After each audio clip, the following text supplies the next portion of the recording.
Just keep on keeping on. Never know where this is going, not when writing nor in life. So here's hoping not to offend anyone. You may think I don't care, but I totally do. I know everyone's so upset these days, and so am I. So here's another animal, probably a dog, or a forest and flowers. These things exist. No matter how horrible everything gets, they still exist. Until they don't. Wondering what dark passage I'll be led to today. The last one upset me for a week. Always starting with such a pretty day, or some other civilized thing, and before you know it, I'm getting thrown out of a car. Times are driving me crazy, and it shows, with what comes out of my mind. Still waiting for the big reveal this morning. Tired of the pandemic, so forget about that. I'm not going there, so no current events whatsoever will enter into this whatever it is, arguably a poem. I can call it what I want. A brief foray becomes real. As I've said before, I can go anywhere. I don't want to keep repeating myself, so here's a place I've never been.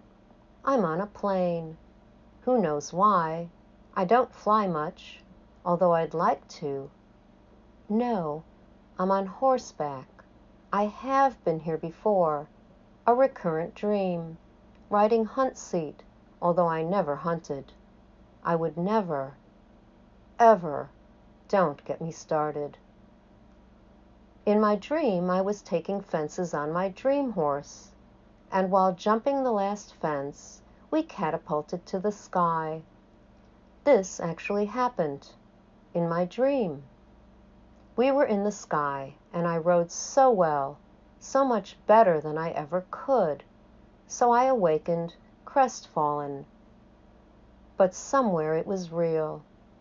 I'll go there now and see what happens. And I probably won't get thrown from a car. I'm in the sky with my horse. Now what? It's dark with stars. I've used this image before and need to find another. Make one. But it's where I ended up today and out of my control, playing it safe. What could happen in paradise? Well, okay, there was a snake once. I had one too, named Eve. Actually, I was babysitting her for a friend. She was a corn snake who escaped many times, including during a road trip, and finally into a backyard where she hid, a beautiful calico snake. No reason to have her anyway, and I was secretly relieved, but I'd had many lizards of my own once, when I was a kid, and turtles. I'm proud to say, once I rescued a snapping turtle from the middle of the road. Not to keep her as a pet, just to carry to the grass, which descended to the running stream. Otherwise she would have become turtle soup like my friend said. I said to him, "Pull over." The turtle craned her neck to look at me when I spoke to her. I could see she was terrified of my friend, who, well-intentioned, tried to move her with a stick. She jumped up and snapped the air, intending it for him. But she looked at me intently when I spoke to her, and listened, and she let me pick her up. The stupidest thing I've ever done in my life. But she didn't snap my arm off, something I learned she could have done, due to an exceptionally long neck I knew nothing about. I set her down on the grass, and she walked away, never looking back, as if she knew her rescue to be an entitlement. We had a moment, though, which I also had once with a shark. I was on a boat in the Bahamas, and this really happened, not a dream. The crewman let me squat down next to him, as he handed the shark bits of chicken breast. Its head was bigger than the boat. I was still recovering from being lost at sea after snorkeling, and very dehydrated by the time I swam back to the boat. First to the wrong boat, then to the right boat, now dazed enough to be stupid about things like getting face to face with a shark. Everyone else on the boat had entered the water with them.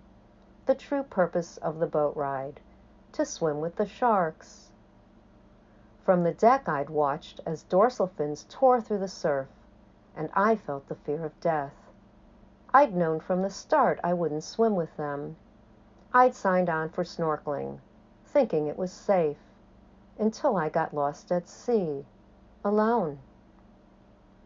After surfacing alongside the swimmers, the sharks seemed to know the drill and became impatient, bumping them to get out of the water so they could have their chicken. Swimmers emerged ecstatic.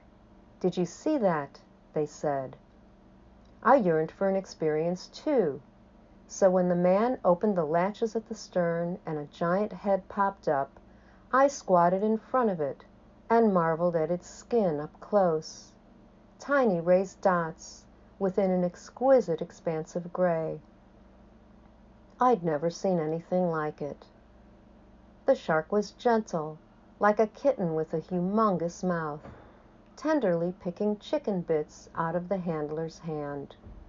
He knew about sharks, and was good with them, and when he finally heard me saying, "How beautiful," he said, "That's right, you just have to understand them."